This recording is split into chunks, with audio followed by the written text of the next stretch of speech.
All right, well, something has certainly changed. This gentleman is no more. I got to get me some new cutouts of Keir Starmer. Who else do we got left here? This guy is gone in 2017. Another lame duck, so might as well get out of here. This guy, after tonight's interview on ABC, is just gone. Whether he's going to be gone soon or not, I guess is another question. And this guy, I don't think he's too far off. He is tethered to the former sinking ship. So that's what we got going on. The two last men standing, and quite possibly the last man standing, go figure, the authoritarian despot, as we've referred to him for the last 3 years, Vladimir Putin, comes out in the finals. Now, Donald J. Trump. There's a lot about Donald J. Trump that a lot of people don't know with respect to nuclear weapons and nuclear weapons treaties. We're going to talk about all of that today. Why, no matter if we go this way or if we go whoever replaces Biden, the coconut tree lady, if we go that way, it's World War III. However, there does appear to have been a marked shift. Have you noticed that? There does appear to be some kind of shift. We're going to break it all down for you today. Now, I want to say that CNN right now is saying that according to top Democratic circles, there's already talk about who is going to be Kamala Harris's running mate. So it's not even about whether or not Joe Biden is going to run. It's about the running mate. Now, the idea after tonight's interview performance, after that horrendous debate performance, that Joe Biden is actually going to be able to do another 4 years is one of the most disingenuous statements a person could ever utter. People are just in denial, okay, if they believe that. Now, you could go out on a limb and say he'll win, okay, but you can never say that he's going to last 4 years. At the rate of deterioration that we've seen, even over the last year, it's just out of the question. So we know what the move is here. You're not hiding it from anybody, even your own mainstream media, who's been gaslighting everybody for the last 4 years, is saying that it's over. So we know that it absolutely is going to be over. I've been gone for a few weeks. I've had some dental issues that I've been trying to work out. On top of that, I'm just incredibly busy. So we have like a week's worth of news to cover and try to put in perspective. And quite frankly, I don't even know where to begin today. If you haven't heard, the United States has now been granted access to 15 of Finland's military bases. Finland shares a border with Russia, an 800-kilometer long border. These 15 military bases, of course, could be used to house U.S. conventional weapons, but also U.S. nuclear weapons. Things have been very quiet on the Black Sea. It makes me think that the Russians did in fact shoot down an RQ-4 Global Hawk drone over the Black Sea recently, because since late June, we haven't seen a lot of activity in that region. So something has definitely changed. But what we know is that if Biden is on his way out, then people are going to start to get desperate. We have 122 days before someone either does something really stupid or capitulates and changes their tactics. We must understand that the big war here is East versus West, United States financial hegemony and Euro as well, versus China. Essentially, it all boils down to China. They are the ultimate superpower, far exceeding that of the Russians. The goal is to diminish the rising power, the greatest threat to the transatlantic alliance, and that is China. They've been trying to do that through Russia. Could it be that they've gotten as close as they can without going to nuclear war? Could it be that if they push it any further, it's going to go nuclear?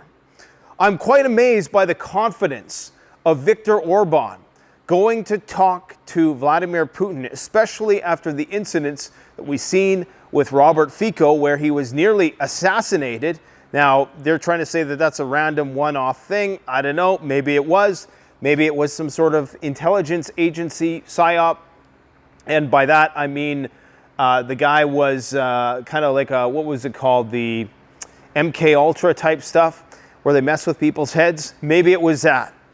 But regardless, Orban is quite confident, it seems. So maybe, in spite of all of the naysayers, be they Kaja Kallas, Jan Stoltenberg, and all the people who are trash-talking Orban for going and speaking with Vladimir Putin, maybe they're breathing a quiet sigh of relief over this.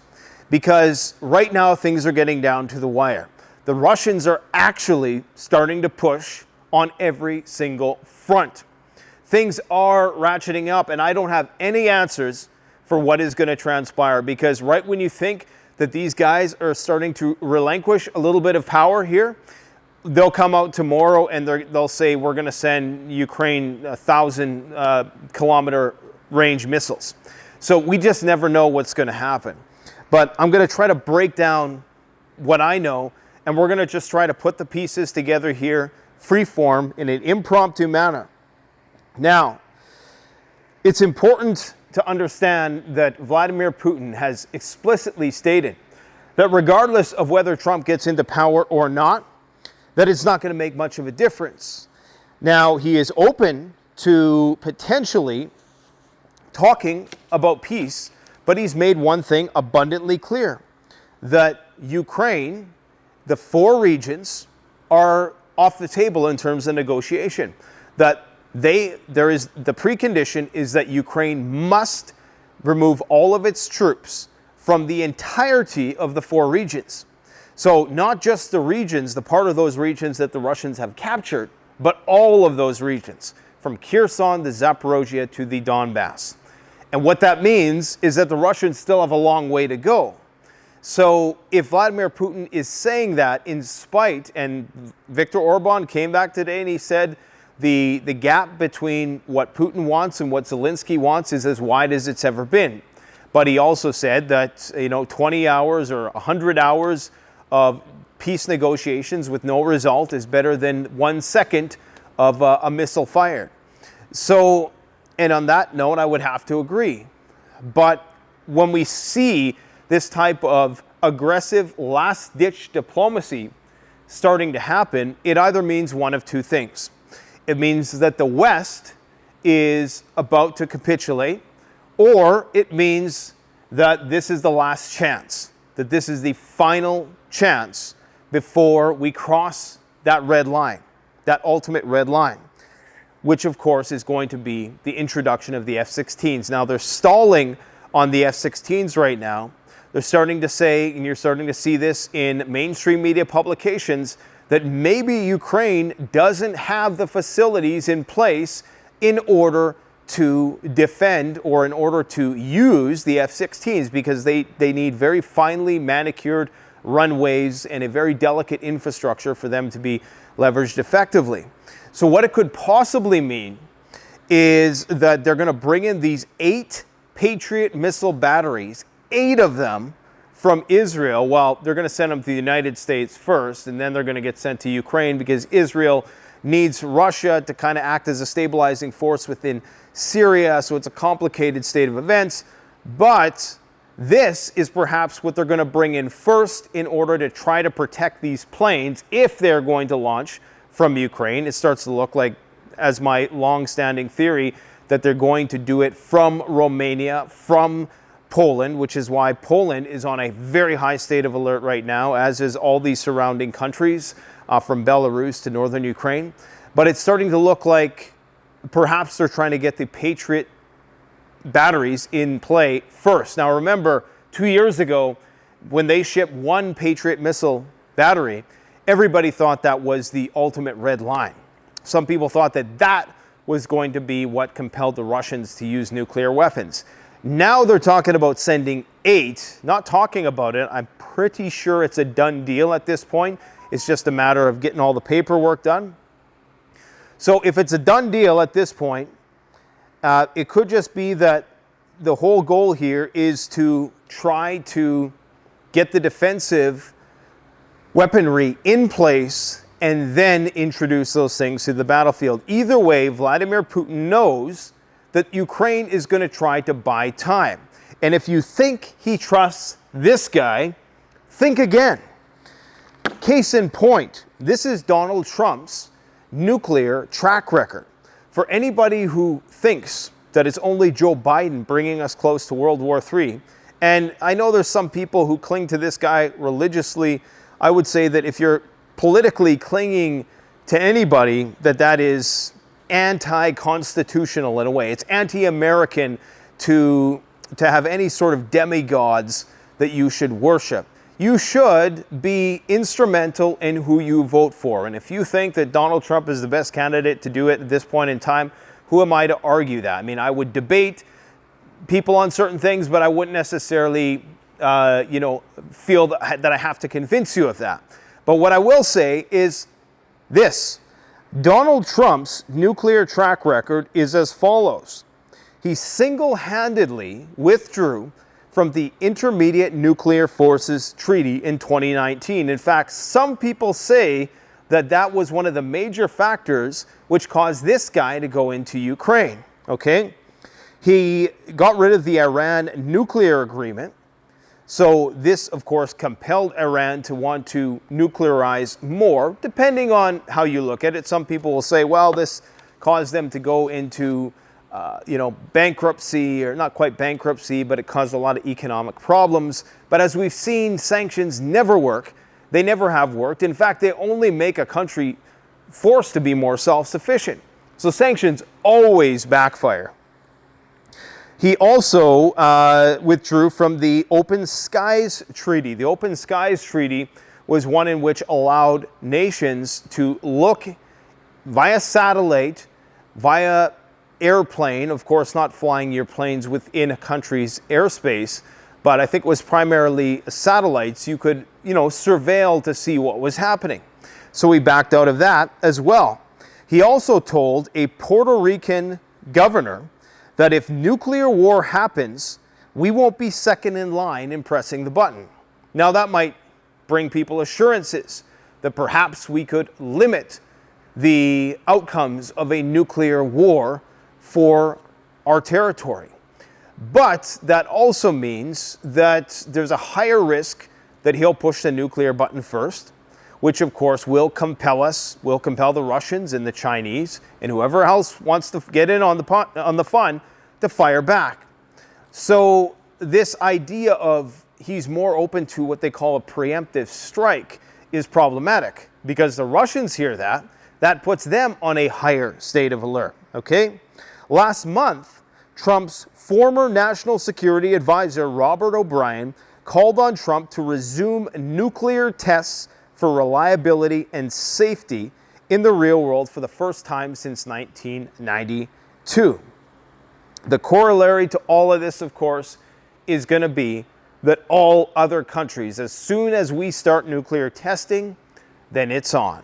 Every other country is going to start testing nuclear weapons and possibly neutron bombs, because there are rumors from some who are in the intelligence community, or the former intelligence community, that Israel is planning on using their new Wunderwaffe, which is the neutron bomb. Now, if you don't know much about neutron bombs, they're similar to hydrogen bombs. They're different in that they don't have as much of an explosive yield and they're more focused on radiation. So they will literally be like a microwave and just cook everything over a wide area while leaving the infrastructure relatively intact. Not entirely intact. There's still explosive yield, but somewhat intact. So could this be the weapon that Israel is threatening every other day, it seems? What's his name? Lieberman, one of the most hardline right-wingers in the Israeli government, in fact, is calling for the use of nuclear weapons against the Iranians, who just today, just an hour or so ago, elected a candidate that runs on a more peaceful, non-nuclear platform. Now, is that just a cover? Is that just a front? Is this just Iran's way of appeasing its population preventing a revolt. Of course, the Ayatollah has the ultimate say with respect to what Iran does. And Iran is going to play into everything that we're talking about today because, of course, energy and finance. Okay, when it comes down to it, it's about money and oil. And we live in a globalized world, so we have to understand how all of this factors in. China, rising superpower. You have BRICS emerging. Gold is starting to be hoarded. The American global reserve currency is being called into question. And energy wars are everywhere. Europe needs energy.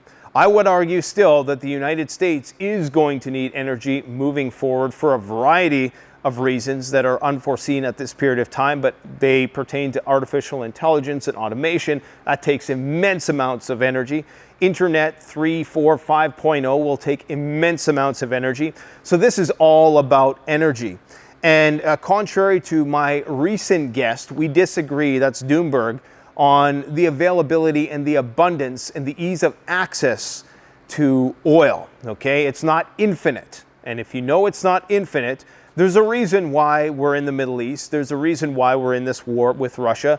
By and large, it's to deprive our primary adversary, that is China, of what they need the most, what their system runs on, and that is oil. China doesn't have enough oil. Now, as I've said, Donald Trump and the people around him are just as likely to escalate this thing because it's just a matter of where they're going to escalate it. And here's a good way to understand it. Joe Biden, Donald Trump or Joe Biden, they're all on the same team. It's just a matter of where they want to escalate World War III. We know if Donald Trump goes in, gets into office, he's going into the Middle East. He's already committed. He's 100% behind whatever Netanyahu does. There will be no checks and balances. There will be no audits. It's just going to be undeterred. Netanyahu can do whatever he wants, get into wars with Iran. It doesn't matter, okay? So that is his play. It's the Middle East and probably China as well. But just remember that a lot of these nuclear treaties that were basically backed out of were with Russia, okay? So this idea that Trump and Putin are just buddy-buddy and it's all good is, I think, a misnomer.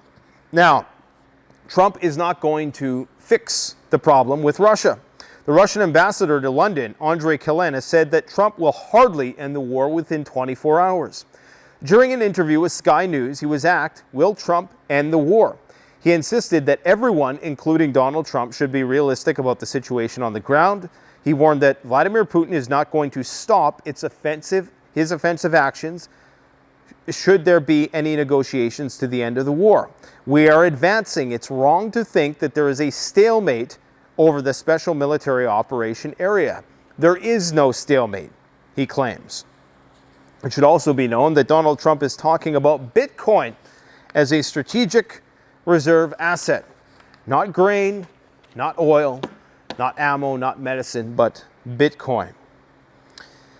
Vladimir Putin has said today that there should not be a ceasefire or some kind of pause that the Kiev regime could use to recover losses, regroup, and rearm.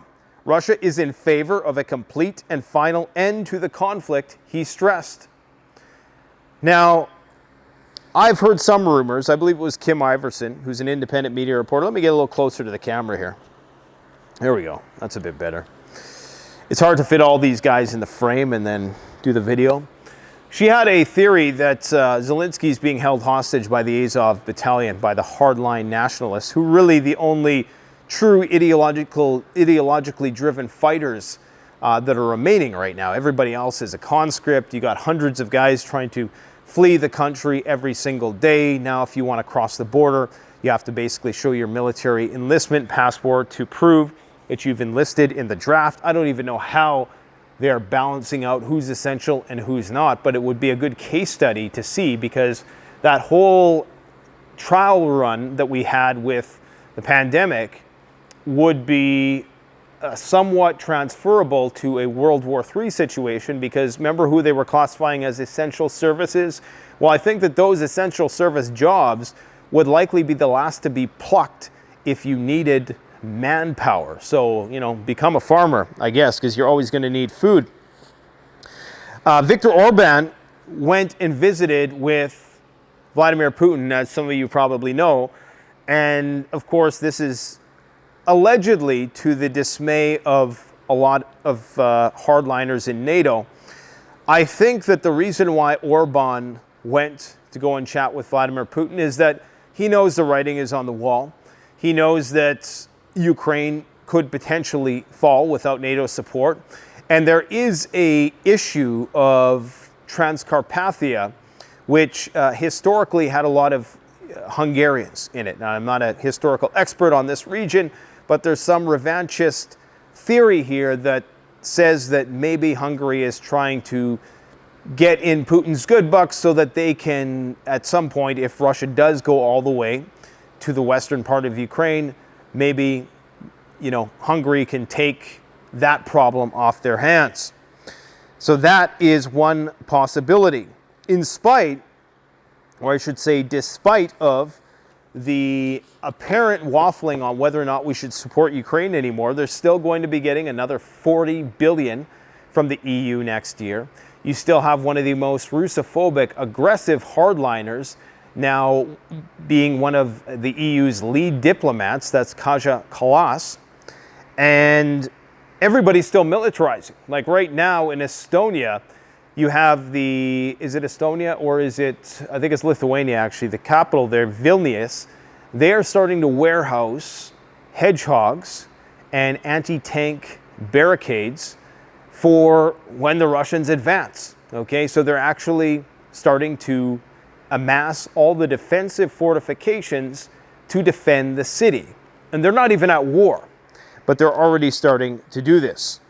Ultimately, what you're going to have, even if you do have some armistice in some demilitarized zone, the peace dividend is over. The era of the peace dividend is finished. There's a myriad of reasons as to why. It could be the death of the dollar. It could be the lack of cheap and reliable oil. Or it could just be a variety of things. It could just been that this has been percolating for a long time and people are starting to get worried, and now people are starting to make moves. But one thing is for sure, there is no more peace dividend anymore. Okay, and the peace dividend is just essentially that you, in times of peace, as we've enjoyed over the last 30, 40 years since the Cold War ended, we've been able to spend and invest money in infrastructure projects, in developing trade corridors and things that are constructive. But now that countries are going to war once again, even if they aren't in a current state of war, but there's a concern about war, then more of the disposable revenue is going to be going to building weapons and bombs. And that's going to be money that's going to be taken away from the utopian future that we've all been promised in the movies. Putin has also said that Ukraine doesn't want a ceasefire because the Ukrainian leadership would thus be forced to lift martial law and hold elections. So isn't it funny that all of the leaders who are the primary antagonists from the Russian point of view in all of these conflicts, be it Zelensky, Netanyahu, or Vladimir Putin, or sorry, maybe that was a Freudian slip, or Joe Biden, it wasn't a Freudian slip. I mean, you know, from Vladimir Putin's point of view, Biden is the antagonist here. So from their point of view, though, all of these guys are lame ducks, right? So you have Netanyahu clinging to power, knowing that as soon as the war ends, he's gone. Joe Biden, probably something similar, although his situation is clearly a little bit more different with his medical predisposition. And then you have the Zelensky, who is just clinging to power because, yes, indeed, if they were to have elections, if they were to lift martial law, if they were to have peace, then what's going to happen to him? Okay, is he going to have to flee the country, is the question. According to Kaja Kallas, in Moscow. She was I think it was it Estonia or Latvia? Or was it Lithuania? She was the prime minister of one of those places. Viktor Orban in no way represents the EU or the EU's positions. He is exploiting the EU presidency position to sow confusion. The EU is united, clearly behind Ukraine and against Russian aggression. Margus Sakana has said that no words to express my disappointment and disapproval of Orban's plan to meet with Putin. So these are all EU politicians, okay? Marine Le Pen, who is looking like she's going to win the prime minister seat in France, but may not win a majority. The other guy, Macron, will still be in until 2027, but again, he'll be a lame duck as well. She has claimed, and again, this is just a claim because these guys tend to turn on a dime. Okay, they always say whatever they have to get elected. The same thing with Melania. That as soon as a representative of her political force heads the government, she will prohibit Ukraine from using French long-range weapons for strikes on Russian territory. There's even talk of potentially leaving NATO. Erdogan is saying that the West, in fact, does want war. He's the Turkish leader. Certain Western powers appear hell-bent on turning the Ukraine conflict into an all-out world war, President Erdogan has said. He added he hoped that peace would prevail. So you have Vucic saying that a big war is coming. You have Orban saying that a war is coming. And Erdogan. All these guys who are kind of on the fence and not these crazy NATO hardliners, they're all saying that the West wants a war. So again, I go back to my initial hypothesis that people are going to be getting desperate as the days to the next election count down. If you actually are truly, of the belief that this is a unilateral decision to support the Ukrainians and that Trump is going to significantly change that in any way. I don't necessarily think it is. I think that it's bluster as well, because even Trump's conditions for remaining in NATO have mostly been met by European countries in terms of spending, or at least the intermarium countries, the old Soviet Warsaw Pact countries. They're all meeting or vastly exceeding their proportion of GDP that they're expected to commit for military spending. So even on paper, it looks very unlikely that Trump is going to back out of this war. And I think once he gets in there and he starts having that conversation with Vladimir Putin, if that happens, then we're quickly going to find out what the actual outcome is going to be. And it could actually go quite badly. It could go well, but it's only going to go well if we make concessions, because neither Ukraine nor Vladimir Putin is saying that they want to make concessions. Now, interestingly, Tucker Carlson is going to be interviewing Zelensky as well. So that's a promising sign that in the very least, we're going to get a temporary slowdown. But again, it doesn't matter. There's no more peace dividend, right? Even Bulgaria is proposing a peace summit. On the flip side of that, though, you still have YouTube blocking various Russian artists, people who are in sports, and it makes you wonder, like, at this late stage in the game, why are they doing this if we're starting to hear these rumblings of peace talks? Is this a top-down order? It's hard to say. So there's just a lot of conflicting information in terms of what we can expect to see. We're at a crossroads right now, and it's a transitional period for so many Western countries who are having elections, even Iran. So I think we're going to see in the next couple weeks which direction this goes in and where everybody truly stands. The Russians also did a scheduled exercise of their nuclear ICBM Yars missiles today. That's becoming incredibly commonplace and not even really worth talking about anymore because it's happening so often. You have Russian P-800 Onyx missiles could possibly be heading to the Red Sea with the Houthis. That is one horizontal means of escalation that the Russians are threatening. In terms of Russia now kickstarting their intermediate range nuclear missile production, that is going to be in play. And of course, it's interesting because Vladimir Putin, when he was addressing a press conference, he said in the same breath that he welcomes Donald Trump's openness to trying to negotiate and mediate this issue.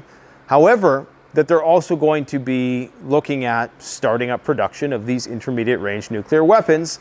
And that, of course, was a reference to the fact that it was Trump who bowed out of that, okay? Black Sea issue, as I said, we haven't seen a lot of Black Sea activity lately with United States recon planes. Now, this could be because that phone call, that highest level phone call between Lloyd Austin and his Russian counterpart in the Ministry of Defense there, that could have been the final red line. That could have been Russia saying, we're going to use a tactical nuke if you fly this plane here anymore. Or at the time of making this video, they could be flying another one there right now. There's a lot of unknowns, but one thing they did say, and one thing I think they're going to explore, is not shooting them down, but finding different ways that they can bring them down without shooting them down, because the Russians don't want those kind of optics. So if anything, they're going to try to create turbulent flows and vortices around the plane by flying their fighter jets in and around these things. But I think these drones fly a lot higher, so it's a little bit more difficult to just dump fuel on them. They could potentially be using electronic warfare, bring one down via cyber attack. I'm sure there's a lot of possibilities. Just a random ADHD factoid, Jeff Bezos is offloading $5 billion worth of Amazon stock. So yes, we are currently at a peak of the markets, peak S&P, peak NASDAQ, but you know what else is peaking? Gold. The price of gold is peaking, and I'm wondering if the price of gold is peaking because indeed the Russians have won. If it's true that the Russians have won and the West is backing down, gold is going to continue to skyrocket. And that is because the US dollar will become weak. It'll get weaker and weaker. And interestingly, you heard Jerome Powell just the other day, for the first time, I think in a long time, actually address the issue of the growing debt, talking about how maybe it's going to be a problem that we're accruing, $1 trillion in debt every, 3 months, and then 1.7 trillion in interest payments every year is where they're heading, on top of the 36 trillion that they're already in debt. So he's starting to talk about it. And there's also been rumors that there's going to be interest rates cuts this year as well. So that could be what's triggering this. Now, it's been so long since I haven't done a video. This is probably old news to people by now. But Belarus is currently mobilizing forces on the northern border with Ukraine. And Lukashenko, in a speech that he was giving the other day, and in attendance to that speech was the Borisov, the new Minister of Defense of the Russian military. He gave Lukashenko a standing ovation when Lukashenko effectively stated that they have no red lines, that as soon as anybody attacks them, they have their Iskander missile nuclear tip complexes loaded up, ready to fire, and that they will use them without hesitation. The increased activity of Ukrainian armed forces in the border areas of Ukraine in the north, as well as the transfer of militants of the Russian Volunteer Corps, have prompted Belarusian troops to get ready the Iskander-M missile systems that are nuclear tipped, given by the Russians. And border guards and special operations forces have been transferred to an enhanced duty regiment. So they're saying that the presence of these special forces on the border with Ukraine mean that Kiev is preparing to transfer sabotage groups to Belarusian territory. This is according to the chief of the General Staff of the Armed Forces of Belarus. According to this assessment, the number of Group North is 115,000 people. That's how many guys they have, of which 15,000 are concentrated directly on the Ukrainian-Belarusian border, he said. So things could potentially heat up there as well. A lot of reconnaissance activity to complement all of that.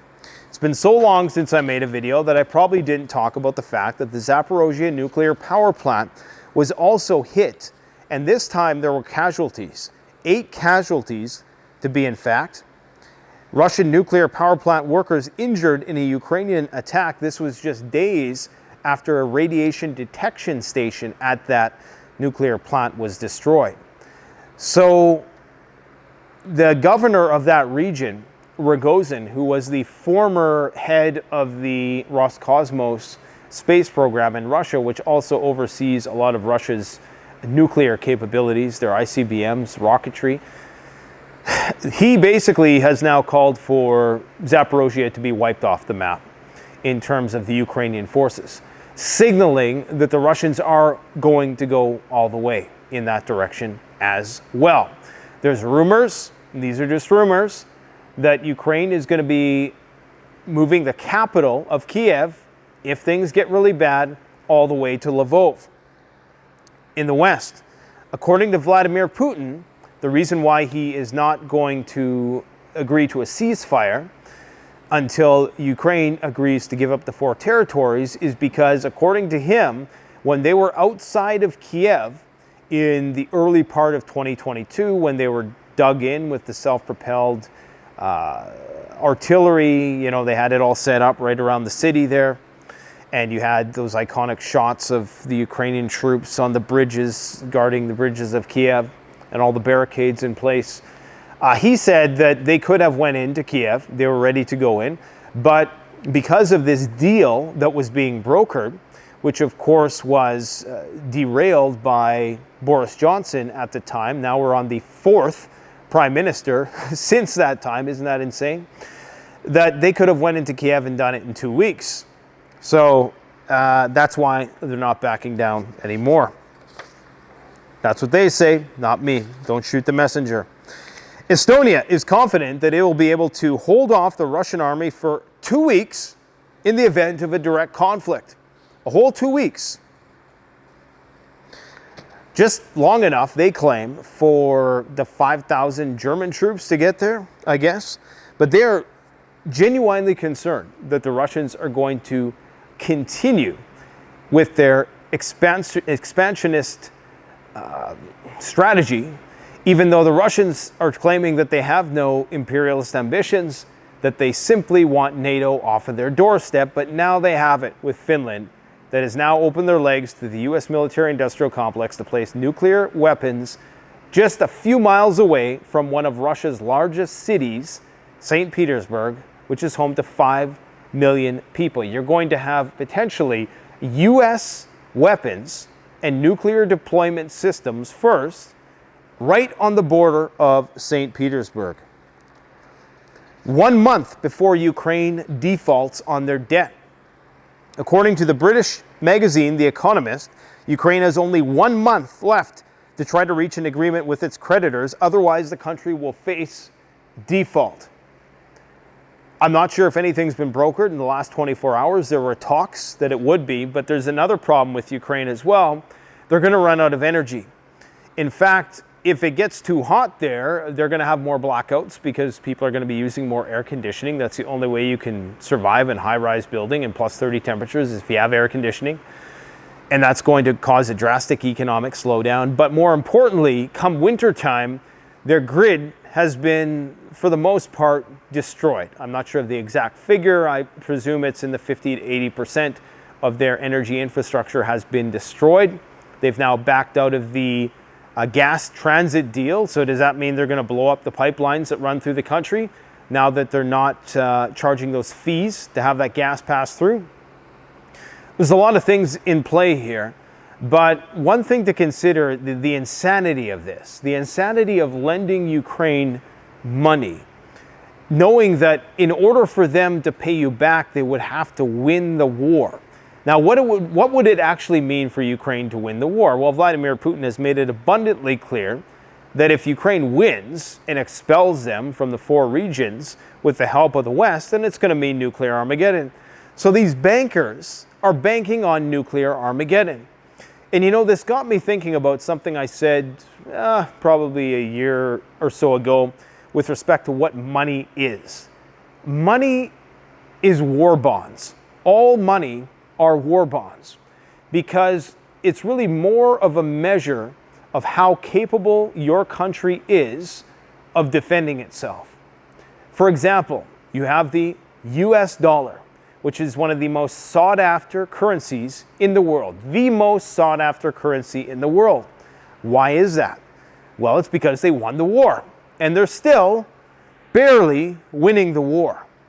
People want to put their money in places that they think are most secure when it comes to the ability to transact. All money is war bonds. Ukraine, in buying or in borrowing money, is essentially selling war bonds. They're saying that we're going to win this war and that there is going to be profits to be made off winning the war. There's going to be these spoils of war, which in their case will be retaining what they already have. But it's just an interesting concept to think about war bonds as currency. Anyways, I digress. Iran now has a new anti-nuclear weapons president. But again, that's just on the surface. And the presidential power in Iran is limited by the theocracy there, of course, the Ayatollah. Many people suspect it was in fact the Ayatollah, and I have Iranian friends who believe that it was the Iranian government who actually shot down their own plane or their own helicopter and killed that guy, okay? The former president, Raisi. And why they did that, I don't know. But this could all just be a play by the Iranian government to not only appease their own population, to prevent a Mossad or CIA-backed uprising, or to limit the possibility of that, or it could be a way to try to smooth things over with the West. You bring in a candidate who's not a hardline nuclear guy, at least on the surface, but we know that the Ayatollah has said that if the situation arises that they need nuclear weapons to preserve their existence, that they will pursue them. Even though within the religious edicts of Islam, it is taboo to have nuclear weapons. But they will do it, they claim.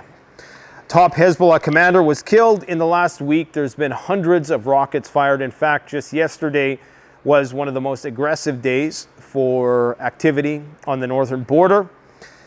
In spite of all the threats, though, we haven't seen the major escalation yet, and that's because they're waiting for U.S. warships to get there in the eastern Mediterranean before they make their move, and they may, in fact, be waiting for some sort of ceasefire deal to materialize in the Gaza Strip. However, if that happens, then Netanyahu's on the chopping block. If he gets the hostages back, maybe that'll buy him a few weeks with people, but people will still be out there protesting in the streets. He knows his time is limited. He knows he could potentially be going to jail. I don't know if you get presidential immunity there, how that works. It could be.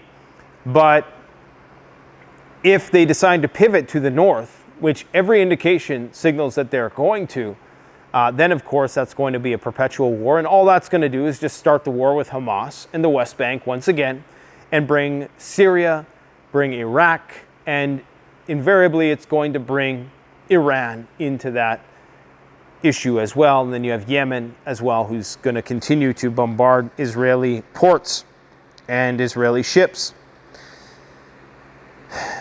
But according to the leader of Hezbollah, if there is a ceasefire in Gaza, we will stop shooting missiles into Israel without hesitation.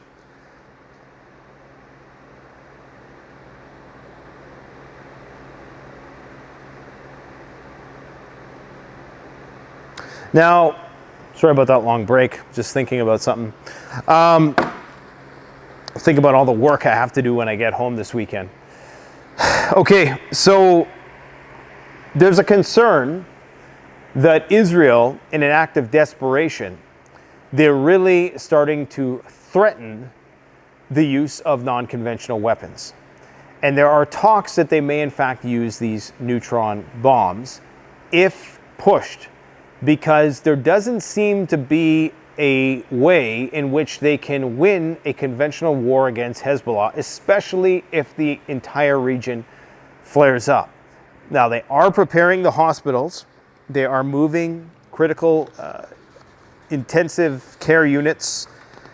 People who are in intensive care, they're moving them out of there to the southern regions of the country. It appears that they're getting ready for it. I don't think they have the manpower for it, but who am I to say? But at this point in time, judging on how they've fared with Hamas, you would think that by this point in time, they would have turned over every inch of that territory, and they would know exactly where those hostages are, and maybe they do, and maybe they're just not letting on that they know where they are because for fear that the hostages could be harmed in some way.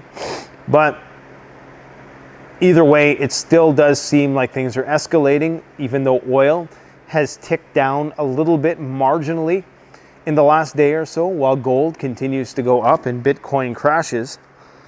40,000 fighters have arrived in Syria. Afghani and Iranian fighters arrive in Syria to join the potential war against Israel. 40,000 Shiite militias, militants are currently in Syria.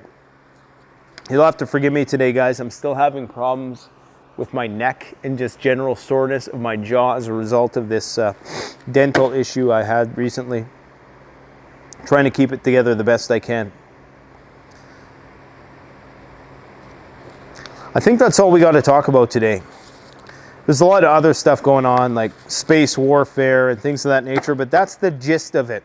So again, right now we're at a crossroads. This is a transitional period in the next couple weeks. I'm sensing that there is some sort of pivot that has happened here, but it's very difficult to say.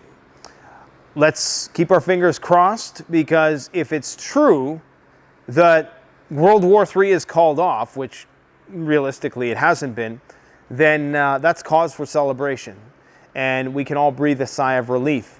But what that's going to mean is that just means that it's temporarily postponed, because we know that the same thing that caused it in the first place will present itself again. Either way, the peace dividend is over, and countries are going to start militarizing on a scale that we've never before seen in our lifetimes, at least my lifetime. So that is an opportunity to prep, if that is the case. But quite frankly, that's being way too optimistic on the basis of a failed attempt to mediate the crisis between Russia and Ukraine, and that's exactly what happened with Orban. Nonetheless, it was a step, and we have to take what we can get at this point.